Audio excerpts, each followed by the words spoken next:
అలాగే ఇది ఎప్పుడు విష్ణు సహస్రనామం యొక్క పుట్టుక ఎలా జరిగింది, ఏ సందర్భంలో అది ఆవిర్భవించింది అది తెలుసుకుందాం కొంత. మహాభారతంలోనే యుద్ధం అంతా అయిపోయిన తర్వాత యుధిష్ఠిరుడు అంటే ధర్మరాజుకి పట్టాభిషేకం చేసిన తర్వాత ఒకానొక సందర్భంలో ధర్మరాజు కృష్ణ పరమాత్మ యొక్క దర్శనార్థం ఆయన దగ్గరికి వెళ్ళారు. వెళ్ళినప్పుడు విచిత్రం, కృష్ణ పరమాత్మ ధ్యానంలో ఉన్నారు. మనలా కాదు కదా, చాలా ఉత్తమ శిష్యులు కాబట్టి ధ్యానం అయ్యే వరకు, అవకాశం వచ్చే వరకు వారు వేచి ఉన్నారు.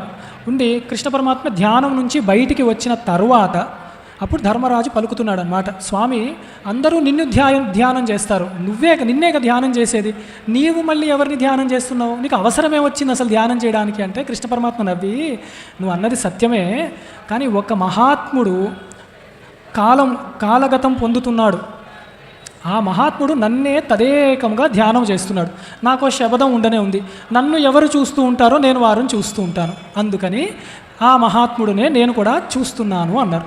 ఎవరు ఏమిటి అంటే భీష్మ పితామహుడు, ఎంతో గొప్పవాడు, మీ వంశానికి మూల పురుషుడు కూడా ఆయన, ఎంతో శాస్త్రములు ధర్మములు తెలిసినవాడు. ఆయన అస్తమించక ముందరే నీవు వెళ్ళి, ఏది ధర్మరాజుకు చెప్తున్నాడు కృష్ణ పరమాత్మ, నీవు వెళ్ళి ఆయన దగ్గర సకల శాస్త్రములు నేర్చుకో. అదేమిటి అప్పటి వరకు ధర్మరాజుకి శాస్త్రం తెలీదా, మరి నీతి తెలీదా, రాజనీతి? ఎందుకు అలా చెప్పారు అంటే తెలిసినా కూడా పెద్దల దగ్గర వినాలి. ఒకసారి విన్నామండి చాలు మాకు అలా అనుకోవడం వల్లే కష్టం అన్నమాట. పెద్దలు ఏది చెప్తున్నా కూడా శ్రద్ధగా వినాలి. నాకు నోటికి వచ్చి విష్ణు సహస్రనామం ఎందుకు వినాలి అంటే అది ప్రభావం చూపిస్తుందా మన మనసు యందు, దాన్ని బట్టి అది మామూలుగా వచ్చా అన్న తెలుస్తుంది అన్నమాట, తెలుసు అది అలా అనమాట.